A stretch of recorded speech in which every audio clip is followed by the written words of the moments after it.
నమస్కారం రేషియా టీవీ వార్తలకు స్వాగతం. నా పేరు సుమలత. వార్తల ముందుగా హెడ్లైన్స్.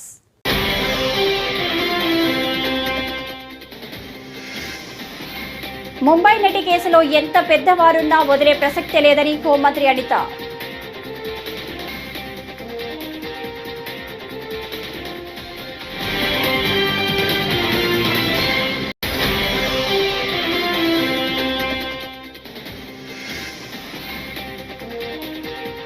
వైఎస్ఆర్సీపీ నేతలతో ఆ పార్టీ అధ్యక్షుడు వైఎస్ జగన్మోహన్ రెడ్డి వరుస సమావేశాలు.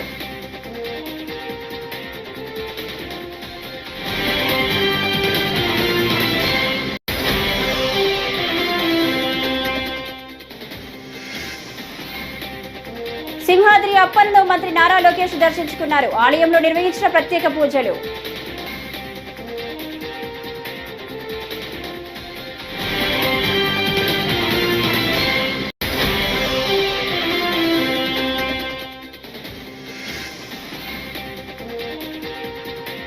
వందే భారత్ రైల్లో భజన చేస్తూ ప్రయాణించిన బీజేపీ నేత మాధవిలత.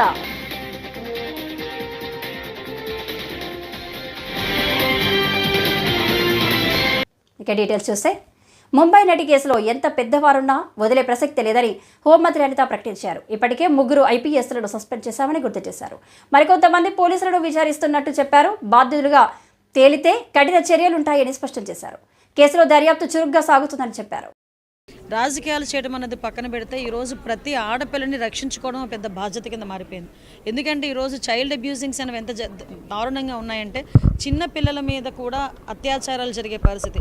ఈరోజు పుట్టిన ఆడబిడ్డలని కూడా కాపాడుకునే పరిస్థితికి వస్తుంది. ఎంత దారుణమైన సిచ్యువేషన్స్ ఈ రోజుల్లోని టెక్నాలజీ పెరుగుతున్నా కూడా మనం ఫేస్ చేస్తున్నామంటే ఆడపిల్లని రక్షణ కల్పించాలి అని ఒకే ఉద్దేశంతో గౌరవ చంద్రబాబు నాయుడు గారు తీసుకున్న ఏ ఇనిషియేషన్కైనా మేమందరం కూడా రెడీగా ఉన్నాం. ఆయన తీసుకున్న నిర్ణయాలకి at the same time sir కూడా ప్రతి సందర్భంలో కూడా మనందరికీ చెప్తూనే ఉంటారు. ఎట్టి పరిస్థితుల్లోని ఈ అబ్యూసింగ్స్ అనేది కానీ ఉమెన్ ట్రాఫికింగ్ విషయంలోని కానీ అక్కడ టాలరేట్ చేసే పరిస్థితి లేదు. ఇక్కడ నడుస్తుంది.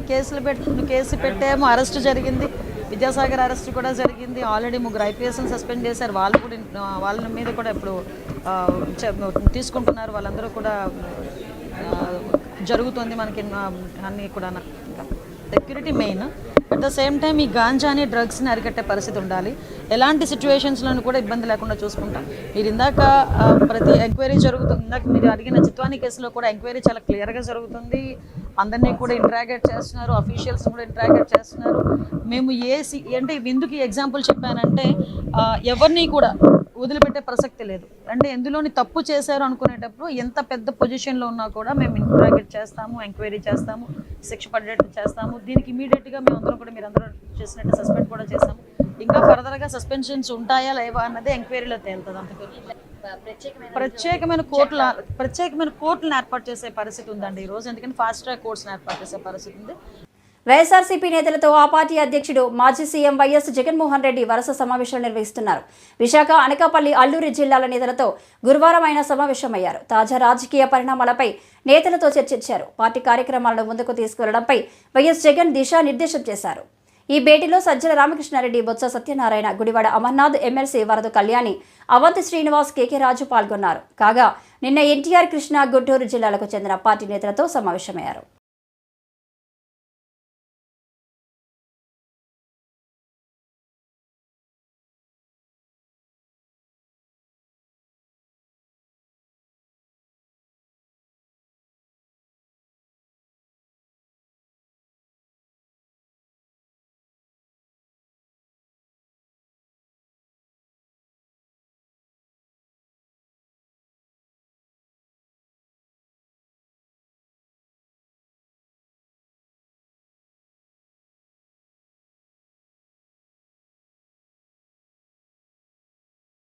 సింహాద్రి అప్పన్ను మంత్రి నారా లోకేష్ దర్శించుకున్నారు. ఆలయంలో నిర్వహించిన ప్రత్యేక పూజల్లో ఆయన పాల్గొన్నారు. అంతకుముందు ఆలయ అధికారులు లోకేష్కు లాంఛనంగా స్వాగతం పలికారు. దర్శనానంతరం అర్చకులు ఆయనకు వేదాశీర్వచనం చేసి తీర్థప్రసాదాలు అందజేశారు. కార్యక్రమంలో తెదేపా రాష్ట్ర అధ్యక్షుడు పల్ల శ్రీనివాసరావు, ఎంపీ భరత్, ఎమ్మెల్యే గణబాబు పాల్గొన్నారు.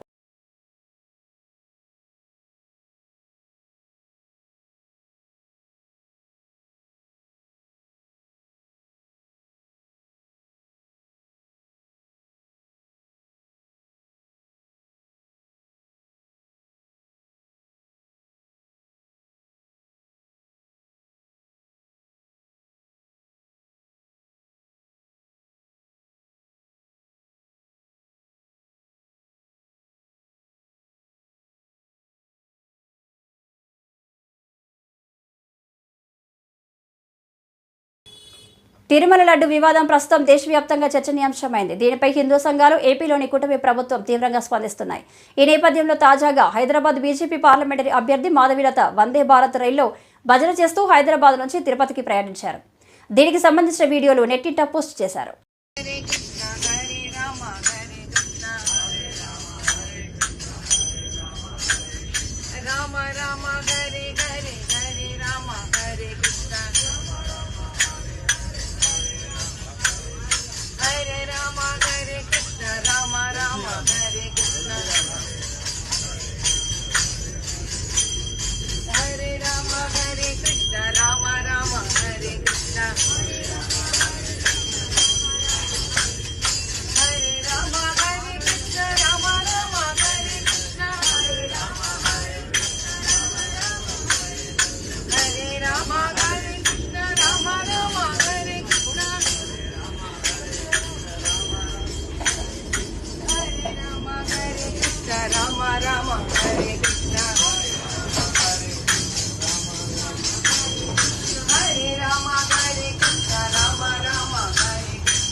వైసీపీ హయాంలో కమిషన్లకు కక్కుర్తిపడి లడ్డూ తయారీలో కల్తీ నెయ్యి వినియోగించారని కడప ఎమ్మెల్యే మాధవిరెడ్డి ఆరోపించారు. లడ్డూ నాణ్యత బాగోలేదని విషయం జూలైలోనే గుర్తించి అధికారులకు ఫిర్యాదు చేసినట్లు చెప్పారు. ప్రపంచవ్యాప్తంగా హిందువుల ఆగ్రహాన్ని తట్టుకోవడం ఎలాగో తెలియక వైసీపీ కొత్త నాటకాలకు తెరతీశాయని మండిపడ్డారు. నాటకాన్ని మొదలుపెట్టారు. అసలు హిందూ మతం పట్ల, విశ్వాసాల పట్ల, తిరుపతి తిరుమల దేవస్థానం పట్ల ఏ విధమైన గౌరవము లేని వ్యక్తి, సాంప్రదాయాల సంస్కృతి పట్ల ఏ విధమైన విశ్వాసం లేని వ్యక్తి ఈరోజు తన మీద ఈ లడ్డు కల్తీ వ్యవహారంలో ఒక కొత్త నాటకాన్ని మొదలుపెట్టారు. జగన్మోహన్ రెడ్డి గారు ఏ రోజైనా సతీ సమేతంగా తిరుపతి తిరుమల దేవస్థానానికి ఏ రోజైనా వెళ్ళారా? మన సాంప్రదాయంగా బ్రహ్మోత్సవాలకి దంపతులు వెళ్ళి పట్టు వస్త్రాలు ఇస్తారు. ఆ విధంగా ఏ రోజైనా తన సతీమణిని తీసుకెళ్ళి పట్టు వస్త్రాలు ఏ రోజైనా ఆయన సమర్పించుకున్నారా? ఆయన వేరే మతాన్ని విశ్వసిస్తారు కాబట్టి తిరుమలకి వెళ్ళినప్పుడు ఏ రోజైనా నేను హిందూ మతాన్ని గౌరవిస్తాను అనే డిక్లరేషన్ ఏ నోటైనా ఇచ్చారా? మీరందరూ చూస్తుంటారు. అబ్దుల్ కలాం గారు కానీ వేరే వాళ్ళు ఏ అన్యమతస్థులు తిరుపతి తిరుమల దేవస్థానానికి వెళ్ళినప్పుడు డెఫినెట్గా అట్లా డిక్లరేషన్ ఇచ్చి దర్శనం చేసుకుంటారు. ఈయన ఏ రోజైనా ఈ డిక్లరేషన్ ఇచ్చారా? పవిత్రమైన తిరుమల తిరుపతి దేవస్థానం యొక్క లడ్డూను అపవిత్రం చేసి దానివల్ల వస్తున్న నష్టాన్ని భర్తీ చేసుకోవడానికి కొత్త నాటకాలు మొదలుపెట్టారు. లడ్డూను తయారు చేసే నెయ్యిలో కల్తీ జరిగింది, అది వాస్తవం. దీనివల్ల ఎంతోమంది భక్తుల మనోభావాలు దెబ్బతిన్నాయి. కేవలం కమిషన్లు కక్కుర్తిపడి ఇలాంటి దురాగతనానికి ఈ 5 సంవత్సరాలు వీరు పాటుపడ్డారు. మేము కూడా జూలై 14వ తేదీ మేము దర్శనం చేసుకొనికి వెళ్తే ఆ రోజు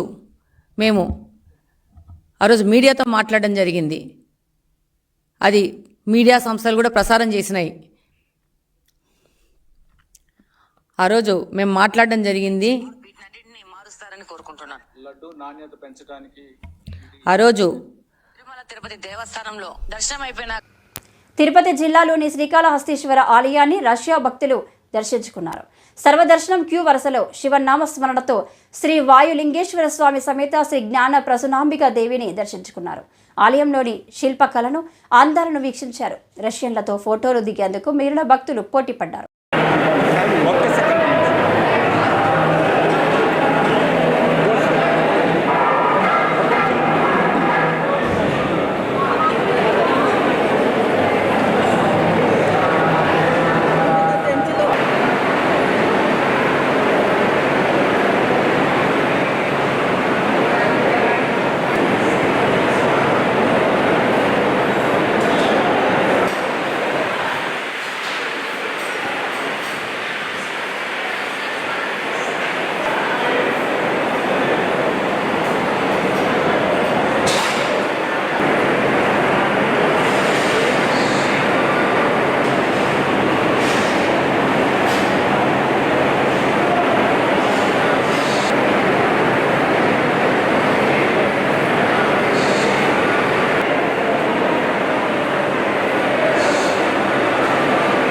మాజీ ఎంపీ హర్షకుమార్ బీజేపీ ఎంపీ బృందేశ్వర్పై సంచలన వ్యాఖ్యలు చేశారు.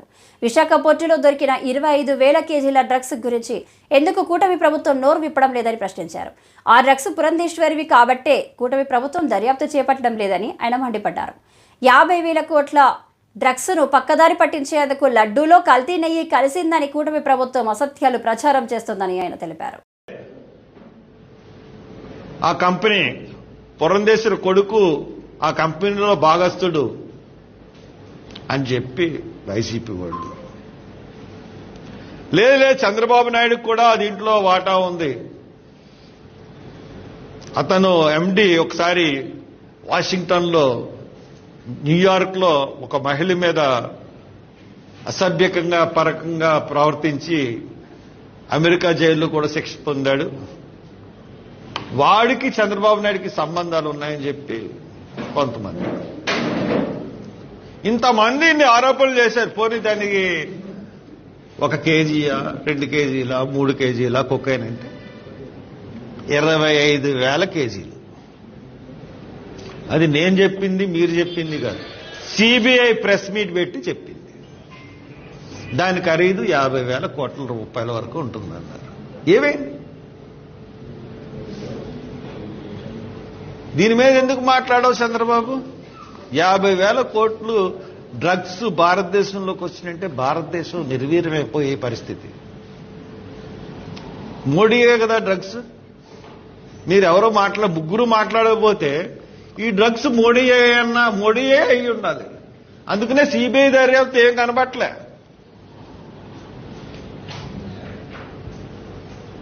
ఇవన్నిటినీ ఏమార్చడానికి ఆవు నెయ్యిలో కల్తీ. పోనీ ఆవు నెయ్యిలో కల్తీ అనుకుంటే, నేను చూశాను తిరుపతిలో నెయ్యి టెండర్లేసి వాళ్ళు రివర్స్ టెండరింగ్ విధానం ప్రవేశపెట్టి ఇప్పుడు 380కో ఎంతకో నెయ్యి తీసుకుంటా ఉన్నారు. ఇప్పుడు వాళ్ళ టెండరింగ్ లో 380 రూపాయలు అనుకుంటా. అదే నెయ్యి. టీడీపీతోనే సంక్షేమం, అభివృద్ధి సాధ్యమని ప్రజలు గుర్తించారని టీడీపీ రాష్ట్ర ప్రధాన కార్యదర్శి సోమిశెట్టి వెంకటేశ్వర్లు అన్నారు. కర్నూలులోని 45వ వార్డులో ఇది మంచి ప్రభుత్వంలో వెంకటేశ్వర్లు మాట్లాడారు. చంద్రబాబు, పవన్ కళ్యాణ్ బీజేపీ నాయకత్వంలో కూటమి ప్రభుత్వం ప్రతి కుటుంబానికి సేవ చేయడంలో జవాబుదారీగా వ్యవహరిస్తుందని అన్నారు. టీడీపీ రాష్ట్ర ఉపాధ్యక్షుడు సోమిశెట్టి నవీన్ పాల్గొన్నారు. మమ్మల్ని అందరినీ మాకెంతో బాధ పెట్టాడు. ఇవాళ చంద్రబాబు వచ్చిన ఈ 100 రోజుల్లో 5 సంవత్సరాలు జగన్మోహన్ రెడ్డి చేసినటువంటి పనులు అన్నీ కూడా ఎలా చంద్రబాబు 100 డేస్లో పూర్తి చేశాడంటే అది ఆయన ఘనత, ఆయన యొక్క తెలివి, ఆయన ముందు చూపున్న జాగ్రత్త కాబట్టి, అనుభవం ఉన్న వ్యక్తి కాబట్టి ఇలా చేయడం జరుగుతుంది. ఇలా చంద్రబాబు నాయుడు ఉద్దేశం ఒకటే, ఎక్కడ ప్రజలు ఇబ్బంది పడకూడదు. ఏదైతే ఎన్నికల్లో వాగ్దానం చేసాడో ఆ వాగ్దానాన్ని తూచా తప్పకుండా ఈ 100 రోజుల్లో పూర్తి చేయడం. ఇసుక కానీ, అన్నా క్యాంటీన్లు కానీ, మద్యం కానీ, ఇంకా మహిళలకు రేపు ఉచిత బస్సులు కూడా ఇది కూడా పూర్తి చేయడం జరుగుతుంది తొందరలో. ఎందుకంటే ఎక్కడ కూడా ఈ వైఎస్ఆర్ పార్టీ అధికారం ఉన్నప్పుడు మద్యము కానీ, మైనింగ్ కానీ, ఇసుక కానీ ఎక్కడికి దోపిడీ చేసేవారు. అవినీతి పాలు జరిగింది ఎక్కువ మాట. ఎక్కడంటే అక్కడ ఆ ముఖ్యమంత్రి సరిగా లేడు. పైన రాజు సరిగా ఉంటే కింద సైనికులు కరెక్ట్ ఉన్నారు. ఈ దుర్మార్గుడు అక్కడ దుర్మార్గుడు జగన్మోహన్ రెడ్డి కాబట్టి కింద వాళ్ళంతా దుర్మార్గంగా పోయారు. మా నాయకుడు నీతిపరుడు కాబట్టి, పరిపాలన దక్షుడు కాబట్టి ప్రతి ఎమ్మెల్యేలు ఇవాళ పనిచేస్తున్నారు. కర్నూలు అసెంబ్లీకి వచ్చినప్పుడు ఇవాళ టీజీ భరత్ అవినీతి తాగిపోకుండా ఆయన ధ్యేయమంతా ఒకటే, ఈ నియోజకవర్గం అభివృద్ధి చెందాలి, ఈ నియోజకవర్గం ప్రతి ఒక్కరికి మంచిగా బతకాలి, ప్రతి ఒక్క సుఖంగా ఉండాలి, పరిశ్రమలు తేవాలి, పరిశ్రమలు తెచ్చి వాళ్ళకు ఉద్యోగాలు కల్పించి వాళ్ళ పొట్ట నింపాలి, వాళ్ళ పిల్లల భవిష్యత్తు కాపాలన్న ఉద్దేశంతో ప్రతి నియోజకవర్గం ఎప్పటికైనా ప్రతి మీటింగ్ పోయినప్పుడు అదే పదే చెప్తున్నారు. ఎందుకంటే అదృష్టం ఏమంటే కర్నూలు ప్రజల యొక్క మనకు రావడం, ఎమ్మెల్యే గెలిచడము, ఆయన పరిశ్రమ శాఖ మంత్రి వచ్చింది కాబట్టి పక్కనే ఉన్న ఓరకల్లో ఖచ్చితంగా తొందరలో పరిశ్రమలు కొత్త వస్తాయి. మన పిల్లలకు భవిష్యత్తు బాగుండే విధంగా పరిశ్రమ కొత్త వచ్చిందంటే మంచి ఉద్యోగాలు వస్తాయి, మీ పిల్లల భవిష్యత్తు బాగుంటుంది, మీరంతా బాగుంటుంది. అందుకని ప్రతి ఒక్కరు ఒక మంచి ప్రభుత్వాన్ని, ఒక మంచి నాయకుడిని ఎన్నుకునే దానికి ప్రతి ఒక్కరు కూడా ముందుకు వచ్చినందుకు జగన్మోహన్ రెడ్డి 11 సీట్లకే ప్రయత్నం చేసి కూటమి ప్రభుత్వానికి 164 సీట్లు ఇచ్చారు. తెలుగుదేశం, జనసేన, బీజేపీ ఈ కూటమి ఈరోజు పూర్తిగా ప్రజల ముందు పనిచేయడం ప్రభుత్వం ఇది. ప్రజల ముందుకు వచ్చి పనిచేసి మీకు పనులు ఏమి కావాలా చేసే ప్రభుత్వం కాబట్టి ఇది చాలా సంతోషంగా ఉంది. ప్రజలంతా ఆశీర్వదిస్తున్నారు. ప్రజలు ఈ విధంగానే 5 ఏళ్ళకి మీరు కరెక్ట్గా తెగిన చంద్రబాబు ఉంటే ఈ రాష్ట్రాన్ని నవ్యాంధ్రప్రదేశ్కి తీసే బంగారు బాట నడిపించడానికి సిద్ధంగా ఉన్నాము. ప్రభుత్వం 5 సంవత్సరాల్లో అన్ని యొక్క వ్యవస్థల్ని సర్వనాశనం చేసింది. ఆ సందర్భంగా ప్రజలు గుర్తించి చంద్రబాబు నాయుడు గారిని ఎన్నుకోవడం జరిగింది. మొన్న 100 రోజులు చంద్రబాబు నాయుడు గారి పరిపాలనలో 5 సంవత్సరాలు జరిగినటువంటి విధ్వంసాన్ని 100 రోజుల్లోనే మళ్ళీ మంచిగా చేసినందుకే ఈరోజు మంచి ప్రభుత్వం అని చెప్పేసి మేమందరం ప్రజల ముందుకు వస్తున్నాం. ప్రజలు కూడా ఆశీర్వదిస్తున్నారు. మంచి నాయకుడు వస్తే 100 రోజులే చాలు, దుర్మార్గులు లాంటి వాళ్ళ 5 ఏళ్ళలో కూడా 10 ఏళ్ళలో కూడా ఏమీ మేలు జరగదన్నటువంటి ఆలోచనతో ప్రజలు ఉన్నారు. కాబట్టి అట్లాగే మాకు ఒక మంచి ప్రభుత్వం కాకుండా ఒక మంచి ఎమ్మెల్యేని కూడా ఈ ప్రజలందరూ ఎన్నుకోవడంతో ఇంకా మంచి జరుగుతుంది. అంటే డబల్ మంచి, ఒక ఎమ్మెల్యే, ఒక ముఖ్యమంత్రి, మంచి వాళ్ళు ఉంటే పరిపాలన ఎట్లుంటుందో అనేది ఈ రాష్ట్ర ప్రజలందరికీ తెలిసింది. ఈ నగర ప్రజలు కూడా చాలా అదృష్టవంతులు. అన్ని మంచి జరుగుతుంది.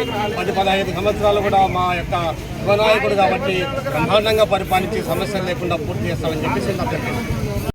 విశాఖ స్టీల్ ప్లాంట్కు కావలసిన ఆదాయం నేను తీసుకొస్తా అని ప్రజాశాంతి పార్టీ అధ్యక్షుడు కేఏ పాల్ అన్నారు. నేలపాడులోని హైకోర్టు వద్ద ఆయన విలేకరులతో మాట్లాడారు.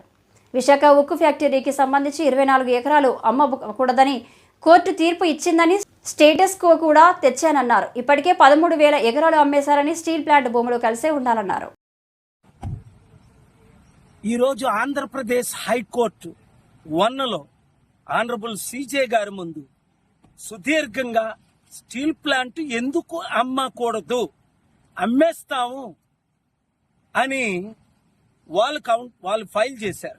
నాకు ఇన్ఫర్మేషనే రాలే. నిన్న స్పెషల్ ప్రత్యేక హోదా కొరకు ఆర్గ్యుమెంట్స్ వినిపించడానికి వస్తే ఈరోజు సీక్రెట్ గా స్టీల్ ప్లాంట్ అమ్మేస్తున్నారని ఇన్ఫర్మేషన్ వచ్చిన తర్వాత ఐటమ్ 38 మధ్యాహ్నం 2:30 నుండి 3:30 వరకు వాదనలు వినిపించడం జరిగింది. ఎందుకు అమ్మకూడదు?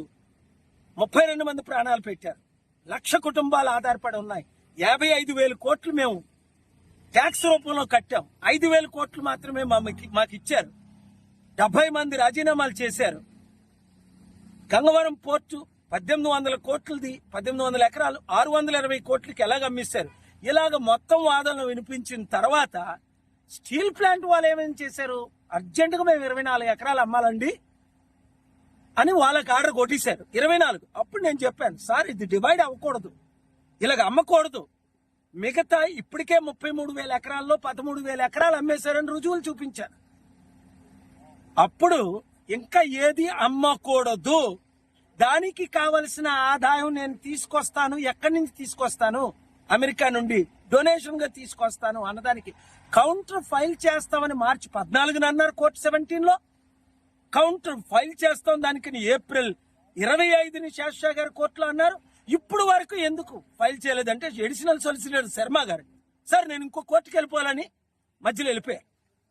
సార్ ఇలాగే చేస్తున్నారు వీరు, ఇది అన్యాయం, మీరు ఆర్డర్ పాస్ చేయండి, కౌంటర్ ఫైల్ చేయమని 2 to 4 weeks అంటే ఆర్డర్ పాస్ చేశారు ఆనరబుల్ సిజే గారు. I'm very grateful. అయితే ఈ 24 ఎకరాలు అమ్మకూడదు అని నేనేం చెయ్యాలి? వారు అమ్ముతున్నారు భూములు అన్నిని. రెండోది అంతకంటే ముఖ్యం, ఈరోజు లడ్డూ గురించి గుంటూరు జిల్లా పెదనందిపాడు మండలం అబ్బినేని గుంటపాలెం గ్రామంలో బుధవారం ఇది మంచి ప్రభుత్వ కార్యక్రమం జరిగింది.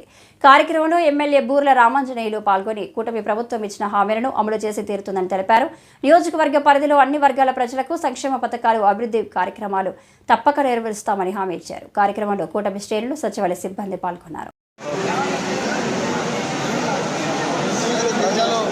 అఖండ మెజార్టీ ఇచ్చినటువంటి కూటమి ప్రభుత్వం 100 రోజులు పరిపాలనలో ప్రజలకు ఏ హామీలైతే ఇచ్చారో, ప్రజల అభివృద్ధికి ఏ కార్యక్రమాలు అయితే దోహదపడతాయో ఆ కార్యక్రమాలు అమలు పరిచే భాగంగా ఇప్పటికే 100 కార్యక్రమాలు అమలు పరిచి ప్రజల యొక్క విశ్వాసాన్ని చూరుకున్నటువంటి ప్రభుత్వంగా కూటమి ప్రభుత్వం ప్రజాస్వామ్యంలో ఒక చరిత్ర సృష్టించింది. చేసినటువంటి పనులు పుస్తకాల్లోనే ఉండడమే కాకుండా ప్రజల మధ్యకు తీసుకెళ్లాలని ఈ 100 రోజులు మా మంచి ప్రభుత్వం అనేటువంటి కార్యక్రమాన్ని ప్రతి గ్రామంలో ఏర్పాటు చేసి చేసిన కార్యక్రమాలు ప్రజలకు వివరించి ఇంకా వాళ్ళకి ఏదైనా అవసరాలు ఉంటే వాటిని కూడా తీసుకొని వాటిని అమలుపరిచే విషయంలో భవిష్యత్ ప్రణాళికలు ఏర్పాటు చేయడానికి ఒక విజన్ డాక్యుమెంట్ను కూడా తయారు చేయమని చెప్పడం అనేది ఎక్కడ కూడా జరగలే. అది ఈ కూటమి ప్రభుత్వం. తెలంగాణ గవర్నర్ జిష్ణుదేవ్ వర్మ తిరుమల శ్రీవారిని దర్శించుకున్నారు. గురువారం ఉదయం తోమాల అర్చన సేవల్లో ఆయన కుటుంబ సమేతంగా పాల్గొన్నారు. దర్శనం అనంతరం ఆలయంలోని రంగనాయకుల మండపంలో గవర్నర్కు వేద పండితులు వేద ఆశీర్వచనాలిచ్చి శ్రీవారి తీర్థ ప్రసాదాలు అందించారు.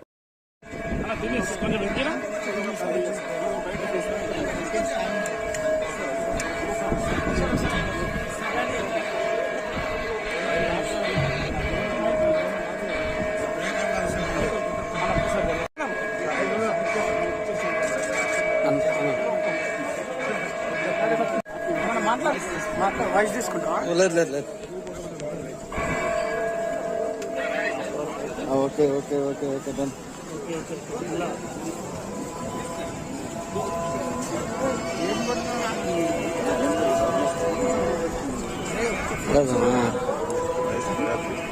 ఎందుకు లేదు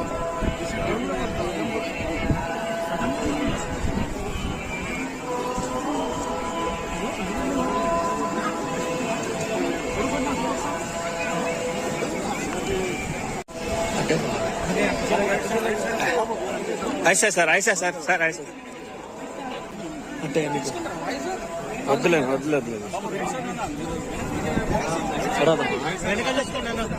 అలవాటే sir.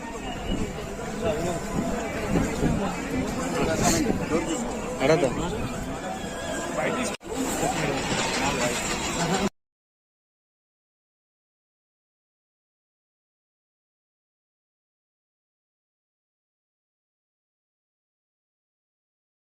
Deputy CM Pawan Kalyan ఉడత ఊపులకు ఎవరూ భయపడదని వైసీపీ నేత ఫెర్ని నాని అన్నారు.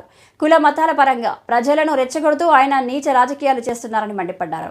పవన్ గతంలో బాప్టిజం తీసుకున్నట్లు ప్రకటించారు. కానీ ఇప్పుడు ఏం చేస్తున్నారు? ఉప ముఖ్యమంత్రి పదవిలో ఉండి బాధ్యత లేకుండా ప్రవర్తిస్తున్నారు. ప్రశ్నించిన నాపైకి జన సైనికులను పంపి దాడి చేయిస్తున్నారు అని ఆయన ఫైర్ అయ్యారు. పవన్ కళ్యాణ్కి హెచ్చరిక జారీ చేస్తున్నాం.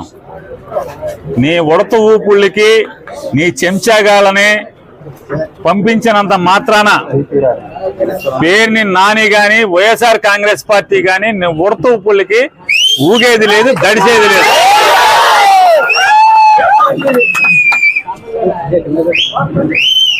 రాజకీయాల్లోకి సినిమా నటుడై 4 డ్యాన్స్లు వేసి నువ్వు వచ్చి నీ ఇష్టానుసారం ఎవరిని పడితే వాళ్ళని నోటుకొచ్చినట్టు మాట్లాడచ్చు.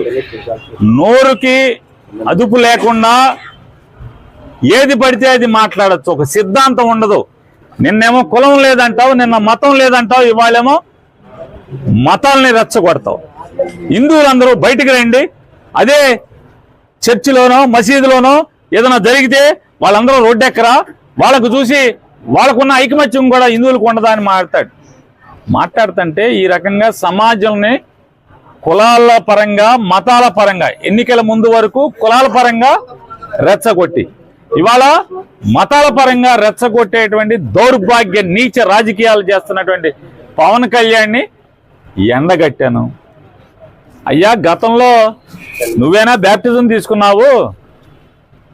గతంలో నువ్వేనా బ్యాప్టిజం తీసుకున్నా అని చెప్పావు. నువ్వే కదా ఆయన, నువ్వేనా? మరి నువ్వే అయితే ఇవాళ యాషాలేంటి, డ్రామాలేంటి? అంతకుముందు యాషాలేంటి, అంతకుముందు భాష ఏంటి, అంతకుముందు డ్రామాలేంటి? ఇవాళ ఒక బాధ్యత